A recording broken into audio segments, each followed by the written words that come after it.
তো দেখো আমি এখন রুটি করছি, তো অর্ঘের জন্য রুটি করছি। আর 4টে রুটি আমি একটা খাবো আর অর্ঘ্যকে 3টে দেবো। অর্ঘ্য বলেছে 2টো দিতে, তো আমি 3টেই ভাবছি দেব। তো দেখি। আর আলু করেছি, আলু ভাজা করেছি, তো আলু ভাজার সঙ্গে নিয়ে যাবে রুটি। আর কালকে কিন্তু আমি চিনি রুটি করেছিলাম, চিনি দিয়ে বেলে রুটি করে দিয়েছি, মিষ্টি মিষ্টি একটু লাগবে। তো কালকে আলু ভাজা করিনি, আজকে একটু আলু ভাজা করেছি আর শুকনো রুটি দেব। তো ওদের স্কুলে দোকান নেই, স্কুলের তো ওদের স্কুল থেকে তো বের হতেও দেয় না, আর একটা ক্যান্টিন আছে, ওখানেও পাওয়া যায় রুটি সবজি। তো বাড়িরটাই পছন্দ করে, বলে কি যে মা আমাকে বাড়িতেই টিফিন করে দেবা। তো তাই আমিও মানে চেষ্টা করি বাড়িতেই দেওয়ার। তো মাঝে মাঝে আবার হয় না, তো ও বাড়িরটাই পছন্দ করে। আর এদিকে দেখো আমাকে ডান্স দেখাবে। ওর পায়ের ব্যথা, তবুও দেখো ওর যখন পায়ের ব্যথা ওঠে তখন কিন্তু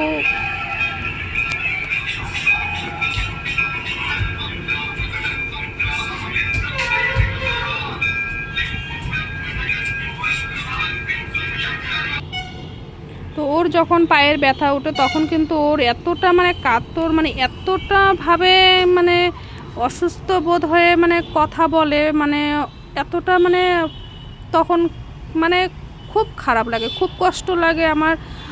তখন বলে যে মা আমার পা দুটো চলছে না, আমার হাঁটু দুটো এত ব্যথা, মানে এরকম বলে।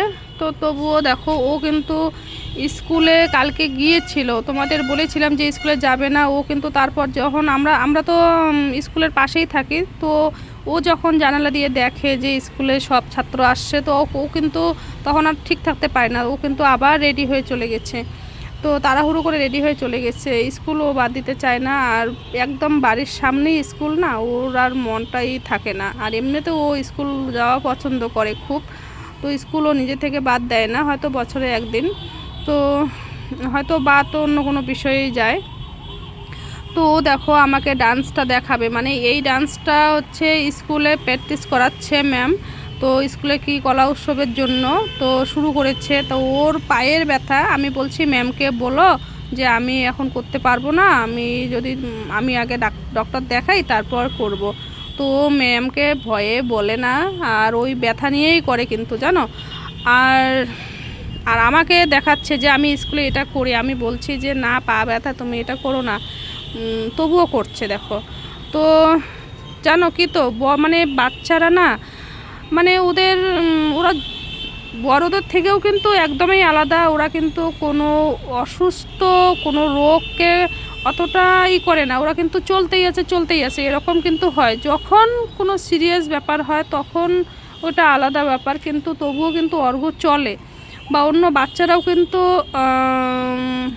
যতটা ওদের ব্যথা লাগে, ওরা অসুস্থ হয়, তবুও কিন্তু ওরা চলার চেষ্টা করে, ওরা খেলবে, মানে এরকম প্রায় বাচ্চাই করে, কিন্তু সব বাচ্চারাই তাই করে, আর অর্ঘ্যও তাই করে।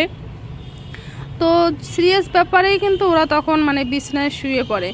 তো আমাদের বড়দের থেকে কিন্তু এদের ব্যাপারটা একদম আলাদা। মানে তো আর দেখো আমি এদিকে সকাল সকাল রান্নাও করব, পটল ভাজবো, একটু আলু ঝোল করব, আর 2টা টমেটো চাটনি করব কয়টা, তো এতটুকু করব। আর ওর জন্য টিফিনটা করেছি। তো আমি আগে রান্না করেছি, তারপরেই কিন্তু রুটিটা করেছি।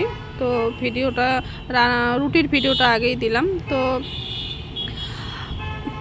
তাড়াতাড়ি সব কাজ করতে হয়। আমি তোমাদের এখানে গোছানো দেখাচ্ছি, যে আমি গুছিয়ে গুছিয়ে করছি, কোনো এলোমেলো হচ্ছে না। তোমরা জানো না আমি যেখানে রান্না করি তোমাদের মানে দেখাই কি বলো তো, গোছানো দেখাই, এতটা এলোমেলো হয়। আর আমার রান্না করতেও এত টাইম লাগে, মানে ওখান থেকে উঠে বসা, মানে উঠে বসা ওইভাবে মানে এপাশ ওপাশ হওয়া যায় না, এতটুকু জায়গার মধ্যে বসে আমি রান্না করি, তো তাই আমার অনেক দেরি হয়। যতই আমরা দুজন মানুষ খাই না কেন দেরি হয়। ওই চাপা জায়গাতে চলা এতটা মানে কঠিন হয় না, আর কি বলা যাবে বলো। তো যাই হোক, ভাড়া বাড়িতে থাকি, ছোট্ট জায়গাতে থাকি, ছোট্ট ঘরে থাকি, তো ওটা তো সহ্য করতেই হবে। আর যাই হোক, অভ্যাস হয়ে গেছে জীবনে সব কিছুই।